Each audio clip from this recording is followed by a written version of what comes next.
Hello everyone, প্রত্যেককে welcome to textbook Bengali. তোমাদের সকলকে স্বাগত জানাচ্ছি আরো একবার। আজকের ভিডিওটা তোমাদের জন্য ভীষণ গুরুত্বপূর্ণ হবে যাদের আপকামিং কিন্তু এসএসসি এবং রেলওয়ের এক্সাম রয়েছে। তার কারণ কারেন্ট অ্যাফেয়ার্স এর মধ্যে একটা অত্যন্ত গুরুত্বপূর্ণ টপিক কিন্তু থাকে বিভিন্ন দেশীয় এবং আন্তর্জাতিক বৈঠকগুলো। তো আজকের এই ভিডিওটাতে থাকছে তোমাদের 25 এবং 26 মিলিয়ে একটা রিভিশনও হয়ে যাবে বলতে পারো, যে সমস্ত ইম্পর্টেন্ট সামিটস গুলো কোথায় কোনটা হয়েছে সেটা আমরা দেখে নিই। বিশ্ব সম্মেলন 2025-26 আগামী রূপরেখা সেটা নিয়ে আলোচনা করব। যারা যারা ভিডিওটা দেখছো, যদি চ্যানেলে নতুন হয়ে থাকো চ্যানেলটাকে অবশ্যই সাবস্ক্রাইব করে দেবে আর অবশ্যই ভিডিওটাকে লাইক করবে, তবে পুরোটা দেখার পর। চলো, আগামী বিশ্বের 3টে মূল স্তম্ভ আমরা কিসের উপরে মানে গুরুত্বটা রাখি। প্রথমে বলছে প্রযুক্তি এবং উদ্ভাবন, অবশ্যই, যেখানে কিন্তু ফোকাস রয়েছে বর্তমান সময়ে আর্টিফিশিয়াল ইন্টেলিজেন্স বা এআই, তার মধ্যে রয়েছে সেমিকন্ডাক্টর চিপ এবং সাইবার সিকিউরিটি। এআই এবং সাইবার যেই নার্কোটিক অংশগুলোর সাথে সাথে মিলিতভাবে যা উদ্যোগ নিচ্ছে, সেমিকন্ডাক্টরের সাথে সাইবার নিরাপত্তা এবং কি সেই বিশেষ বিশেষ দিক, তাদের কোন কোন বৈঠক এবং তারা মিটিং এর মাধ্যমে কি কি নতুন ইনিশিয়েটিভ নিচ্ছে সেগুলো আমরা দেখি। আর কি রয়েছে, বৈশ্বিক অর্থনীতি এবং কূটনীতিতে রয়েছে ফোকাস, যেখানে থাকে হচ্ছে G20, ব্রিক্স, G7, এসসিওর মতো দল এবং তাদের সেই জোট। সেখানে আন্তর্জাতিক স্তরে G20, ব্রিক্স, G7, এসসিওর মতো সংস্থাগুলি তাদের যে গ্লোবাল সামিট হয় এগুলো, এবং এর মধ্যে দিয়ে বৈশ্বিক বিভিন্ন পরিকল্পনা তারা উদ্যোগগুলো নিয়ে থাকে, যেটা কি করা হয়, ইমপ্লিমেন্ট করা হয় ফর গ্লোবাল চেঞ্জ। আর কি এইখানে তোমাদের অর্থনীতি এবং তার আগমনকে আরো এগিয়ে নিয়ে যাওয়ার জন্য। আর রয়েছে জলবায়ু এবং টেকসই যে ভবিষ্যৎ, যার উপরে ফোকাসই রয়েছে কোঅপারেশন অফ পার্টিস, যেখানে আমরা বলি COP30, যা সবুজ অর্থনীতি অর্থাৎ গ্রিন ইকোনমিকে ফোকাস করে কিন্তু এগোচ্ছে। তো এইবার 2026-এ সব থেকে বড় যেটা একটা গুরুত্বপূর্ণ সামিট কিন্তু অনুষ্ঠিত হয়েছে, সেটা কিন্তু কি এআই ইম্প্যাক্ট সামিট 2026। সেখানে মূল মন্ত্র কি ছিল, সর্বজন হিতায় এবং সর্বজন সুখায়। ভেরি ভেরি ইম্পর্টেন্ট, এটা কিন্তু প্রত্যেকেই মনে রাখবে, যেটা কিন্তু থিম মানে মূল মন্ত্র কি ছিল, মূল মোটো সর্বজন হিতায় সর্বজন সুখায়। এবং এটা হয়েছিল কোথায়, নিউ দিল্লিতে ভারত মণ্ডপমে। আমরা প্রত্যেকেই দেখেছি ইউরোপীয় ইউনিয়ন এবং ইউরোপিয়ান কাউন্সিলের যিনি হেড দুজন, তারা কিন্তু বিশেষ অতিথি হিসাবে এখানে এসেছিলেন। এখানে বিশেষ করে পিউপল, প্ল্যানেট এবং প্রোগ্রেস, এখানে 3টে পি এর ফর্মুলেশন কিন্তু আলাদা।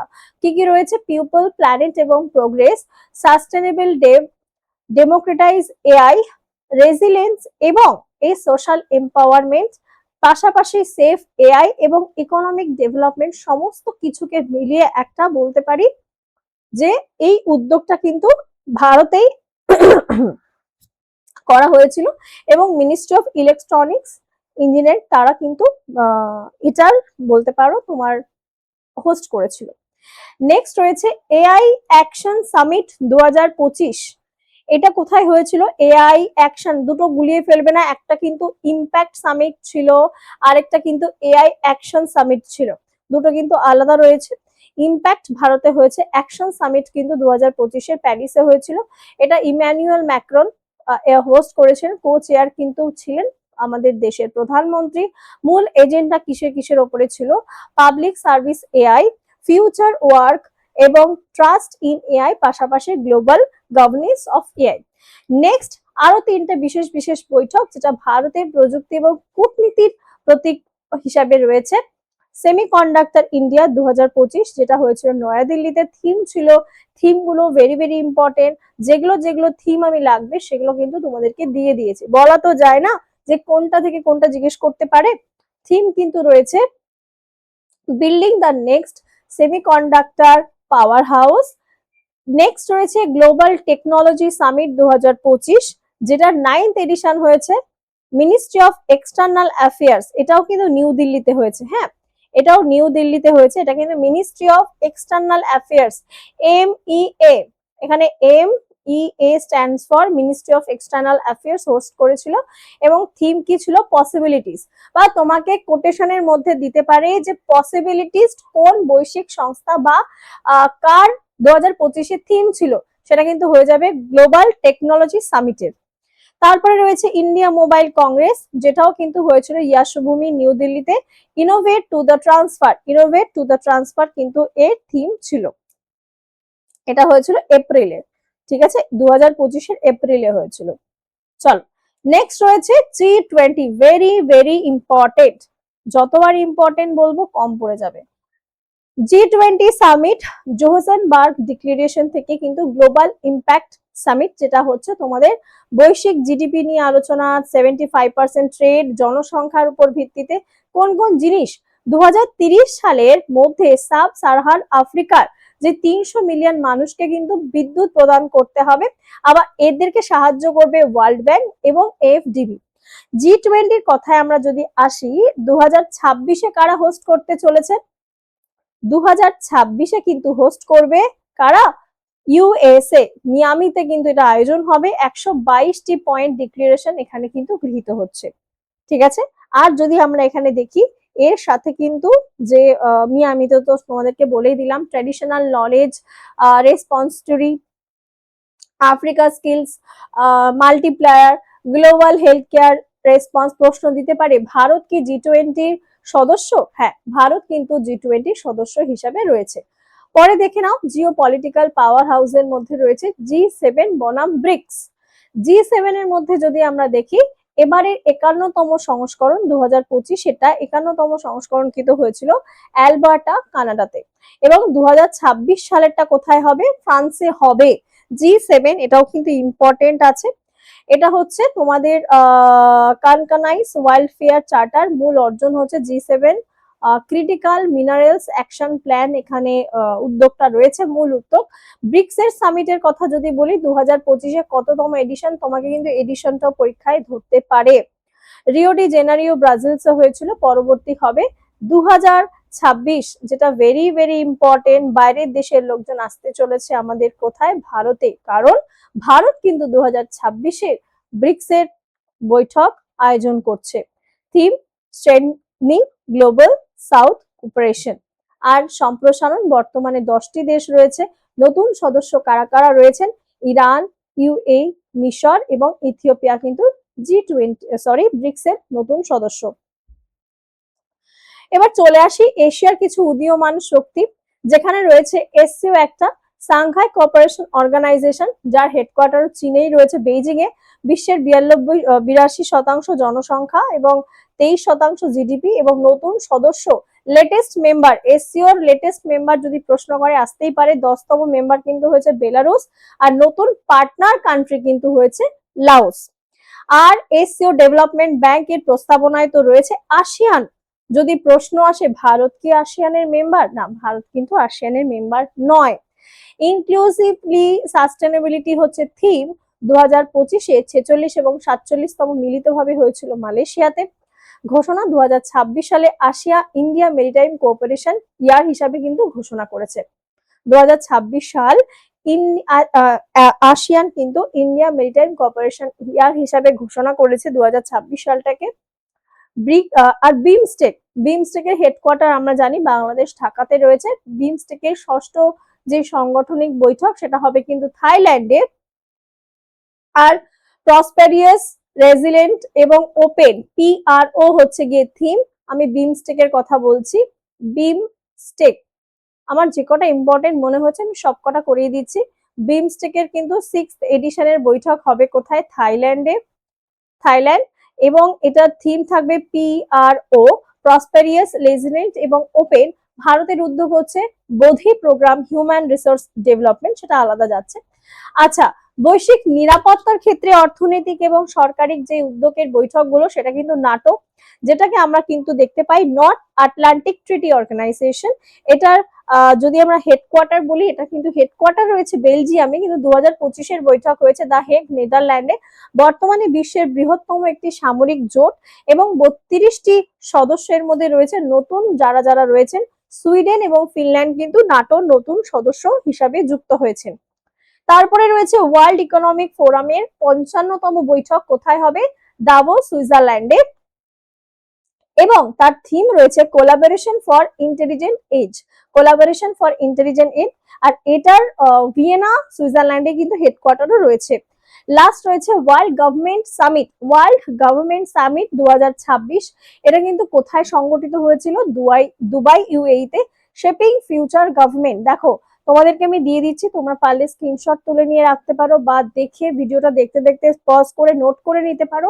বাট এটা কিন্তু তোমাদের জন্য ভীষণ ইম্পর্টেন্ট একটা ভিডিও হতে চলেছে, কারণ আপকামিং পরীক্ষায় এখান থেকে প্রশ্ন ডেফিনেটলি থাকবে, এটুকু তোমাদেরকে আমি বলতে পারি। এইবার চলে আসি জলবায়ু ফ্রন্টিয়ার লাইনে, যেটা COP30 কিন্তু COP31 বেলেম প্যাকেজ, প্যারিস চুক্তি দ্রুত বাস্তবায়ন করা হয়েছে। COP30 কিন্তু বেলেম, ব্রাজিলে অনুষ্ঠিত হয়েছিল। আর কি? ফরেস্ট প্রোডাকশন ফান্ড, বন সংরক্ষণ বিশেষ তহবিলে 20% আদিবাসীদের জন্য দেওয়া হচ্ছে। তারপরে রয়েছে কি? 2005 সালের মধ্যে $1.3 ট্রিলিয়ন ফান্ড, এবং COP31 সেটা কোথায় হতে চলেছে বৈঠক, এত কিছু আমাদের ডিটেলস দরকার নেই, আমরা দেখে নেবো। COP30 হয়েছিল বেলেম, ব্রাজিলে। আর আরেকটা যেটা COP31 সেটা কিন্তু ফাইনালি 2026-এ হতে চলেছে তুরস্কে। নেক্সট, পৃথিবীর প্রাকৃতিক পুনরুদ্ধার অর্থাৎ ইউনাইটেড নেশন ক্লাইমেট ডেভেলপমেন্ট প্রোগ্রামে রয়েছে রিয়াদ, COP16-এ রিয়াদ, সৌদি আরবে। ভারতের উপস্থাপন আরাবল্লী গ্রিন ওয়াল প্রজেক্ট, এবং 1.15 মিলিয়ন হেক্টর ভূমি পুনরুদ্ধার হয়েছিল। সেই আরাবল্লী বাঁচাও ইনিশিয়েটিভ দেখেছিলে তোমরা। তারপরে রয়েছে ইনঅগ্রাল আর্থ সামিট, যেটা অনুষ্ঠিত হয়েছিল হায়দ্রাবাদে, ভারতে। নাবার্ড কিন্তু এটাকে আয়োজন করেছিল। থিম ছিল empowering rural innovation for global change. আর একটা UNFF20, যেটা কিন্তু নিউ ইয়র্ক যুক্তরাষ্ট্রে হয়েছিল, ফরেস্ট কনজারভেশন এবং বিগ ক্যাট প্রোটেকশন নিয়ে উদ্যোগটি ছিল। ভেরি ভেরি ইম্পর্টেন্ট হয়ে যাচ্ছে এই পৃষ্ঠাটা, যেখানে তোমরা দেখতে পাচ্ছ যে ভারতের ক্ষেত্রে কি কি রয়েছে। International big cat alliance IBCA, যার প্রথম অ্যাসেম্বলি নিউ দিল্লিতে হয়েছিল। 7টি বড় বিড়াল প্রজাতি, যার মধ্যে tiger, lion, leopard, snow leopard, চিতা, জাগুয়ার এবং পুমা, এরা ইনক্লুডেড, এবং এটার সদর দপ্তরও কিন্তু ভারতে রয়েছে। ইন্টারন্যাশনাল সোলার অ্যালায়েন্স, এটাও একটি আন্তর্জাতিক সংস্থা, যার হেডকোয়ার্টার কিন্তু রয়েছে ভারতে। এটার 8ম অ্যাসেম্বলি কিন্তু নিউ দিল্লিতে হয়েছে। Theme one sun, one world, one grid. প্রতিষ্ঠা হয়েছিল কবে? ইন্টারন্যাশনাল সোলার অ্যালায়েন্স প্রতিষ্ঠা হয়েছিল 2015। হেডকোয়ার্টার কিন্তু রয়েছে গুরুগ্রামে। এবার আমরা ভারতে কিছু বিশেষ বিশেষ জায়গার বৈঠকগুলো দেখে নিই। রাইসিনা ডায়ালগ, যেটা থিম ছিল কালচক্র, ওয়ার্ল্ড ফুড ইন্ডিয়া অর্গানাইজ করেছিল। WHO ট্রেডিশনাল এবং মেডিসিনকে বাহবা দিয়ে। বানারসি উজ্জয়িনীতে হয়েছিল ইউথ স্পিরিচুয়াল সামিট। গুয়াহাটিতে হয়েছিল ন্যাশনাল টেক্সটাইল কনফারেন্স। গুরুগ্রামে হয়েছিল আরবান লোকাল বডিজ কনফারেন্স। কলকাতায় 16th আর্মড ফোর্সেস কনফারেন্স হয়েছিল। রায়পুরে হয়েছিল 60th GDP IGP কনফারেন্স, এবং চেন্নাইতে হয়েছিল 5th coast guard global summit 2027 হবে। এইবার তোমাদেরকে তো আমি বলে তো দিলাম ইম্পর্টেন্ট গুলো, তোমাদের কাজ কিন্তু ভিডিওটাকে একটু পজ করে করে লিখে নেওয়া, মনে রাখার জন্য। আসিয়ানে কোন কোন মেম্বার রয়েছে দেখো। MBBS in private limited cell, যেখানে PVT সেল মনে রাখতে পারো। আসিয়ানের মধ্যে রয়েছে Malaysia, Brunei, Burma, Singapore, Philippines, Vietnam, Thailand, Cambodia, East Timor এবং লাওস। আর G7 তো তোমরা প্রত্যেকেই জানো, যে juice with GF, Japan, USA, Italy, Canada, England, Germany এবং ফ্রান্স। আর G20 ক্ষেত্রে গুরুজি সীতা আপ, সেটা হচ্ছে Germany, USA, UK, Japan, India. G20-র মেম্বার কিন্তু ইন্ডিয়া রয়েছে। আর সৌদিতে রয়েছে ইন্দোনেশিয়া, আরো এদিকে রয়েছে G20-র মধ্যে সৌদি, ইন্দোনেশিয়া, তুর্কি, অস্ট্রেলিয়া এবং আর্জেন্টিনা, ব্রাজিল। তো এইভাবেও চাইলে তোমরা লিখে নিয়েও মুখস্থ করতে পারো। আর পিকচারের ক্ষেত্রে নতুন বিশ্ব, যেটা জোট গঠনকারী রয়েছে ভারত। ভারত কেবলমাত্র অংশগ্রহণই নয়, IBCA, ISA এবং AI সামিটের মাধ্যমে ভারত কিন্তু বিশ্বের কেন্দ্রবিন্দু, মানে বাইরের দেশ থেকে লোকজনরা আসছে না, আমাদের ভারতীয় কালচার, ভারতীয় ঐতিহ্য সম্পর্কে তারা সেই নলেজটুকু রাখছে। এখন ভারতও কিন্তু বলতে পারো সেই জায়গায় নিজেদেরকে নিয়ে চলেছে। তো মোটামুটি তোমাদের সাথে সমস্ত সামিট তো আমি এবার শেষ করলাম। এইবার তোমরা যদি চাও প্রিপারেশন একদম জোর কদমে নিতে, এটা তো তোমাদেরকে ইউটিউবের জন্য একটা ভিডিও করলাম, আমি কিন্তু পেইড ক্লাসে তোমাদেরকে বায়োলজি এবং কারেন্ট অ্যাফেয়ার্স এর ক্লাস করাই, পুরো টপিক ধরে। প্রত্যেকটা টপিক, প্রত্যেকটা মাসের আলাদা আলাদা টপিক থাকে। কারেন্ট অ্যাফেয়ার্স এর বায়োলজির ক্ষেত্রে প্রত্যেকটা টপিক আলাদা আলাদা ভাবে ক্লাস করাই। তোমার যদি মনে হয় তুমি আমাদের ক্লাসে জয়েন করতে চাও, তোমাকে কিন্তু সুপার পাসে জয়েন করতে হবে, সুপার পাস লাইভে। 7557050299 এই যে নাম্বারটা দিলাম, এই নাম্বারে অবশ্যই একটু যোগাযোগ করে নিতে পারো। আমি তোমাদেরকে লিংক দিয়ে দেবো ডাইরেক্ট। এখানে তোমরা live class, recorded class, study note, previous year question, mock test এবং প্র্যাকটিস কোয়েশ্চেন কিন্তু পেয়ে যাচ্ছ। আর থাকছে তোমাদের অল এসএসসি এক্সামের প্রিপারেশন। রেলওয়ে, দেখো আমি মনে করি তুমি যদি তোমার বেসটাকে ভালো করে নাও, তুমি সব রকম পরীক্ষার জন্য প্রস্তুত হতে পারবে। তো তোমার সেই বেসটাকে কিন্তু ভালো করাটা খুব দরকার। আর এই পরীক্ষার জন্য তোমাকে আলাদা আলাদা ভাবে সাবস্ক্রিপশন কোথাও নিতে হবে না। তুমি এর মধ্যেই স্টেটের পরীক্ষায় যে মিসলেনিয়াস এর আমরা শর্ট নোটিস দেখেছি, তো সেখানেও কিন্তু তোমরা সেই পরীক্ষার প্রস্তুতি নিতে পারবে।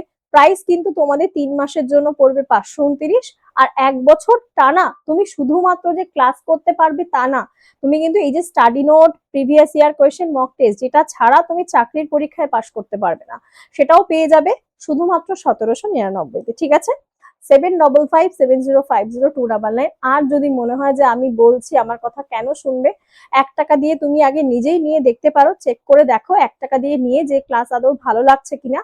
এই সেম নাম্বারে মেসেজ করে বলবে ম্যাম আমাকে 1 টাকার লিঙ্কটা দিন, তোমাদেরকে প্রোভাইড করব। বাকি সবকিছু তোমরা ক্লাসেস দেখতে পারো, স্টাডি নোট দেখতে পারো। আমাদের যেই অনবোর্ড কিটটা রয়েছে, অনবোর্ড কিটে দারুণ ভাবে সুন্দর ভাবে যে নোটস গুলো প্রোভাইড করা রয়েছে, সেগুলো তোমরা দেখতে পারো। তবে 2 দিনের মধ্যে অটোপেটা অফ করে দিও, অবশ্যই অটোপেটা অফ করে দিও। আর আমাদের কিন্তু এখন গ্রুপ ডির অভিযান ব্যাচ এসএসসি ফাউন্ডেশনের বাংলায় আমার তো পার্সোনালি আবার লাইভ ক্লাস চলছে। যদি মনে হয় তোমরা এখনো সময় আছে, ক্লাসে জয়েন করে যেতে পারো। আর যদি কারোর মনে হয় তোমরা group C, group D, WB West বেঙ্গলের যে গ্রুপ সি, গ্রুপ ডির পরীক্ষার ইন্টারভিউ প্রস্তুতি নিতে চাও, তাহলে 7557050299 নাম্বারে আমার সাথে যোগাযোগ করতে পারো। এটার প্রাইস পড়বে 499 আলাদা করে, কিন্তু ওটার সাথে নয়, কেমন?